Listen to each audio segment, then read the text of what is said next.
और उस दिन जब शाम को मेरे पास एक पत्रकार का फ़ोन आया कि ऐसा लगता है कि अब कलाम साहब नहीं बचेंगे, मुझे ऐसा लगा कि जैसे किसी ने चलने के लिए हाथ पकड़ा हो, चलना सिखाने के लिए, और अचानक लगा हो वो हाथ छोड़ के चला गया। किसी बच्चे का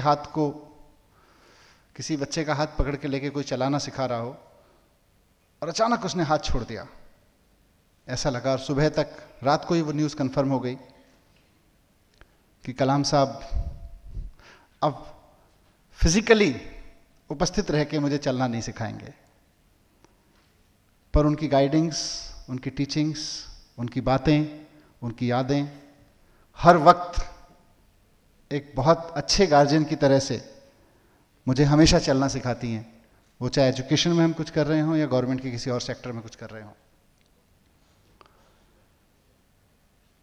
मैं एज एन एक्टिविस्ट भी उनसे बहुत बार मिला। इनफैक्ट जब वो प्रेसिडेंट थे तो पहली बार उनसे मेरा मिलना एक एक्टिविज्म के तहत ही हुआ। और मैं, क्योंकि एक्टिविस्ट तो जाने जाते हैं धरने प्रदर्शन करने के लिए, और मैं आपके सामने कहना चाहता हूं कि मैंने अपनी ज़िंदगी में इस तरह का पहला विरोध प्रदर्शन कलाम साहब के सामने किया था। कलाम साहब राष्ट्रपति थे, वो सूचना के अधिकार के 1 वर्ष पूरा होने पर एक कार्यक्रम में शामिल होने आए थे, और हमारा विरोध था सूचना के अधिकार के जुड़े हुए कुछ लोगों से, कुछ कमिश्नर्स से। वो लोग गलत काम कर रहे थे और उनको हटाने की पावर कलाम साहब के पास ही थी। तो विज्ञान भवन में जब कलाम साहब आए तो मैं और मेरे कुछ साथी, जब उन्होंने बोलना ख़त्म किया और राष्ट्रगान खत्म हुआ उनके बोलने के बाद, तो उनके सामने खड़े होकर हमने कहा, साहब आप जिसका सेलिब्रेशन मनाने आए हैं वो मर रहा है। सूचना का अधिकार का कानून का 1 वर्ष आप मनाने आए हैं और 1 वर्ष में वो कानून मर रहा है। जिन लोगों ने मारा है उसको, वो आपके बाजू में बैठे हुए हैं, उनके खिलाफ कुछ एक्शन लीजिए। किसी भी एक्टिविस्ट के लिए, किसी भी व्यक्ति के लिए जो किसी चीज का विरोध कर रहा है, अपने विरोध को कर पाना बहुत बड़ी उपलब्धि होती है, सुना जाना तो बहुत बात की बात होती है। और मैं उम्मीद नहीं कर सकता था कि कलाम साहब जैसे व्यक्ति, जो बात कलाम साहब की नहीं थी, वो प्रदर्शन राष्ट्रपति के सामने था, वो प्रदर्शन एक बंद हॉल में, इस तरह के विज्ञान भवन में, इसी तरह के एक सभागार में था, और वहां से बीच में से, आपके बीच में से जैसे कोई उठ के बोलने लगे राष्ट्रपति के सामने। इस देश में राष्ट्रपति के सामने कोई बोले तो राष्ट्रपति को जवाब देने की जरूरत नहीं थी, लेकिन it was for my surprise also कि कलाम साहब ने अपने बाजू में बैठे हुए एक ऑफिसर को पूछा, क्या मांग रहे हैं ये लोग, क्या बात है। वो ऑफिसर उठ के आया मेरे तक, मुझसे बात की, मेरे हाथ में एक हैंडबिल था, पर्चा था, मैंने उसको पर्चा दिया, वापस गया, कलाम साहब ने उसको पढ़ा और बोले, अच्छा ऐसा करना, मंडे को मेरे ऑफिस आ जाना। दिस वाज कलाम साहब। इस देश में हम शीर्ष पे बैठे हुए, टॉप पे बैठे हुए लोगों से यह अपेक्षा नहीं कर सकते थे। मेरे लिए भी सरप्राइजिंग था, बट वो मेरे लिए कलाम साहब का पहला परिचय था। उससे पहले एज ए सिटीजन मैं उनको जानता था, मैं एक राष्ट्रपति के रूप में, एक डीआरडीओ चीफ के रूप में मैं उनको जानता था, लेकिन एक व्यक्ति के रूप में पहला ऐसा एनकाउंटर कि अपने सामने, अपने कार्यक्रम में एक विरोध करने वाले आदमी को खड़े होकर कह रहे हैं कि अच्छा मेरे ऑफिस आके मिल लेना मेरे से। वहां से मैंने सीखा कि अपने विरोध करने वालों से, अपने नहीं, मैं कलाम साहब के विरोध में नहीं था, अपने सामने किसी बात को उठाने वालों से बात कैसे की जाती है, उनका सम्मान कैसे किया जाता है, ये मैंने उनसे सीखा। और मुझे लगा कि इस देश की राजनीति में इसकी जरूरत है, इस ग्रेटनेस की, इस हम्बल बिहेवियर की इस देश के नेताओं में जरूरत है। क्योंकि मैं ऐसे नेताओं को देखता था जो सड़क पे निकलते हैं तो पुलिस कहती है आके कि नहीं नहीं इधर से मत निकलो, वहां से भी नेताजी गुजरने वाले हैं, मुंह इधर करके खड़े हो जाओ, मुख्यमंत्री गुजरने वाले हैं यहां से। मैं पश्चिमी उत्तर प्रदेश का रहने वाला हूं और मैंने खूब देखा है और झेला है कि उत्तर प्रदेश के मुख्यमंत्री जब मेरे कस्बे में आते थे तो उस दिन वहां बसें चलनी बंद हो जाती थी। बोले इस सड़क पे आज कोई नहीं निकलेगा। क्यों? क्योंकि इस पे आज 2 बजे मुख्यमंत्री निकल के जाएंगे। हमने ऐसा नेतृत्व देखा था। उस सारे नेतृत्व के बीच में, उन सारे नेतृत्व के चरम पे बैठे हुए व्यक्ति को मैंने देखा कि वो कह रहा है कोई बात नहीं, आपको मेरे से बात करनी है, आ जाओ मंडे मेरे ऑफिस आ जाना। ये ओपननेस, ये खुलापन। और उनके पास जब हम मिलने गए तो बहुत लंबी बात की, बहुत सारी चीज़ों पे बात की, युवाओं पे बात की। और उसके बाद तो फिर कई बार उनसे मिलना हुआ। राष्ट्रपति भवन में आदरणीय अन्ना जी के साथ भी मेरा जाना हुआ। अन्ना जी के साथ कई बार राष्ट्रपति भवन गया मैं और उनसे व्यक्तिगत तौर पे काफ़ी बातचीत हुई, क्योंकि अन्ना जी की भी खासियत है कि वो सिर्फ अकेले बात नहीं करते, वो सबको शामिल करके बात करते हैं। कलाम साहब की भी खासियत थी कि वो सबके साथ बात करते थे।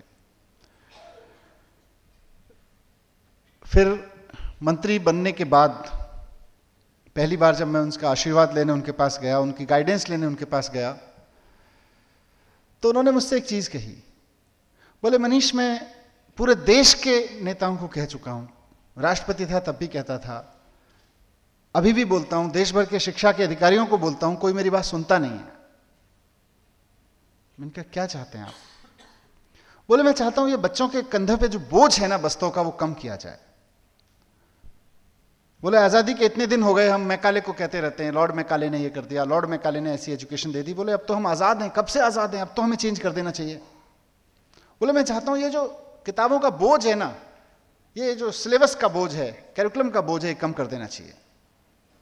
तो मैंने पूछा आप गाइड करिए, मैं करता हूं, I am the education minister now. बोले नहीं, मैंने बहुत लोगों को कहा है, पता नहीं तुम कर पाओगे कि नहीं। मैंने सर आप बताइए। मैं, मेरी एजुकेशन सेक्रेटरी पुण्या श्रीवास्तव जी, हम दोनों साथ में थे। उन्होंने 15 मिनट धारा प्रवाह उन्होंने बात की कि किस तरह से एजुकेशन का कंटेंट कम होना चाहिए, तभी हम एजुकेशन दे पाएंगे। ये जितना हम पढ़ा रहे हैं उसमें से बहुत सारा कबाड़ा है, बहुत सारा बच्चों के दिमाग में कबाड़े की तरह से हम डाल देते हैं, जंक है। बोले मैं चाहता हूं कि 25% सिलेबस एकदम रिड्यूस कर दिया जाए। And he was a great scientist, he calculated scientifically.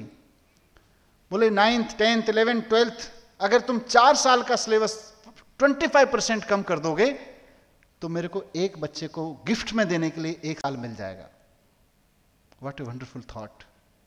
बोले मैं जिंदगी से, बच्चों की जिंदगी से अभी 12 साल ले रहा हूं एजुकेशन के नाम पे, फिर मैं उसके 11 साल लेने लगूंगा, 1 साल में उसको वापस कर दूंगा। बोले नहीं, जियो, उसमें उसको कुछ भी सिखाइए। फिर बोले जब वो बच्चों का बोझ कम होगा तो बच्चा सोचेगा जीने के लिए क्या जरूरी है। अभी तो बस यही सोचता रहता है, पढ़ने के लिए क्या जरूरी है, पास होने के लिए क्या जरूरी है, टॉपर बनने के लिए क्या जरूरी है, मार्क्स लाने के लिए क्या जरूरी है, जीने के लिए क्या जरूरी है, इस पर ध्यान ही नहीं जाता। बोले एक बार कम करने का सोचो। बहुत दुख था उनको इस बात का कि इस देश में एजुकेशन को सीरियसली नहीं लिया जाता है, और उनको बार बार उनकी हर बात में ये बात झलकती थी कि जिस दिन हम एजुकेशन को सीरियसली लेना शुरू कर देंगे उस दिन हमारा देश नए सिरे से खड़ा होना शुरू हो जाएगा। एजुकेशन को सीरियसली लेने का मतलब ये नहीं है कि हम बच्चे ठीक से नहीं पढ़ते हैं, ऐसा नहीं है। ऐसे उनके कोई आशय नहीं था। उनका ऐसा भी आशय नहीं था कि टीचर्स ठीक से नहीं पढ़ाते हैं। उनका आशय था कि हमको, हमारा जितना ध्यान पुल बनाने पे है, जितना ध्यान हमारा नए नए आईटी सॉफ्टवेयर डेवलप करने पर है, जितना ध्यान हमारा नई नई बिल्डिंग्स बनाने पर है, उतना ध्यान हमारा बेहतरीन स्कूल बनाने पे नहीं है। जितना ध्यान हमारा इस बात पर है कि एक नया मॉल बनाया जाए तो उसके अंदर से डेकोरेशन कैसे की जाए, इंटीरियर डेकोरेशन क्या की जाए, उसका एम्बियंस किस तरह से होना चाहिए, एक पुल में बटन दबाने से क्या होना चाहिए, वो कैसे होना चाहिए, उतना ध्यान हमारा स्कूल्स बनाने पे नहीं है, स्कूल्स में बच्चों की जिंदगी को संवारने पे नहीं है। सिस्टम, समाज, दोनों के प्रति वो सोचते थे। और इत्तेफाक से जो वो मेरी मीटिंग हुई उसके बाद थोड़े दिन बाद मैंने उनको रिक्वेस्ट किया कि दिल्ली के स्कूल के कुछ प्रिंसिपल्स के साथ बातचीत करने के लिए मैं चाहता हूं कि आप हमारे साथ बैठें। हमने दिल्ली सरकार का जो हेडक्वार्टर है, दिल्ली सचिवालय, वहाँ पे उनको आमंत्रित किया। तो उसके बीच में मैं फाइनेंस मिनिस्टर भी हूँ, हम लोगों की सरकार का हम बजट पेश कर चुके थे, और बजट में हमने अपना एजुकेशन का जो पैसा है वो डबल किया था। पहली बार इस देश में एजुकेशन का बजट डबल किया गया। और बजट में ही मैंने ये बात कही थी कि मैं चाहता हूं कि इस पैसे को स्कूल के अंदर के एम्बियंस बदलने पे खर्च किया जाए, स्कूल्स को एक इंटरेस्टिंग प्लेस बनाने पे खर्च किया जाए। अभी स्कूल्स बोरिंग जगह होते हैं, क्लासरूम्स बोरिंग जगह हैं, बच्चा जाना नहीं चाहता, बच्चे को लगता है कब स्कूल से छुट्टी मिले, बच्चे को लगता है कब किस दिन छुट्टी हो। स्कूल्स को और इंटरेस्टिंग बनाने पे खर्च किया जाएगा। तो उसके बाद जब मैंने उनको बुलाया, इस बीच में बजट पेश कर चुका था, तो जब मैं बुलाया उनको तो सचिवालय में उतरते ही सबसे पहले कंधे पे हाथ रख के गाड़ी से उतरते ही बोले, now I have full faith there is someone who is working on education. I felt blessed one. मुझे लगा किसी ने बहुत एकदम भगवान के रूप में आशीर्वाद दे दिया है। वो वर्ड्स मेरे कान में अभी भी गूंजते हैं, now I have faith, I feel confident, education पे तुमने बजट बढ़ा दिया है। And he spoke at length. जब हम सेमिनार में गए टीचर्स के साथ में, प्रिंसिपल्स के साथ में, तो उन्होंने उस पर काफी बात की। क्यों हम कलाम साहब को याद कर रहे हैं, क्यों मैं इतना रोमांचित हूं उनके बारे में बात करते हुए। कलाम साहब इस देश के राष्ट्रपति थे।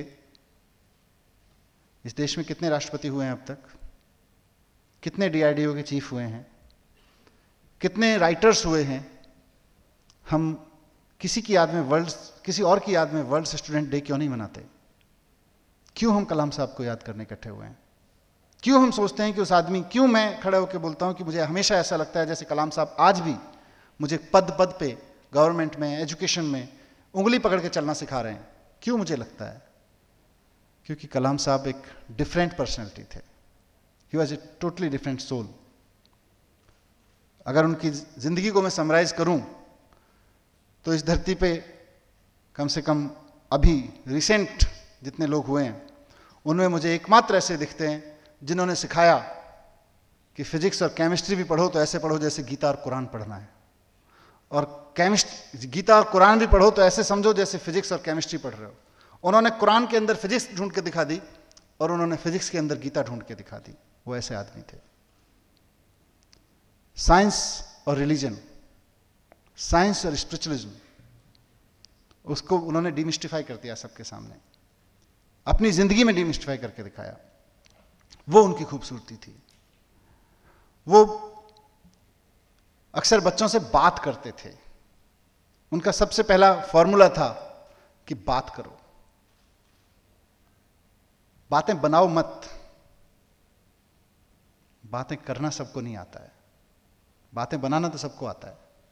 अच्छे अच्छे जुमले तो सब उछाल लेते हैं, लेकिन बातें करने की जब बारी आती है तो फेल हो जाते हैं। कलाम साहब को बातें करना आता था और वो स्टूडेंट से जहां भी जाते थे बातें करते थे।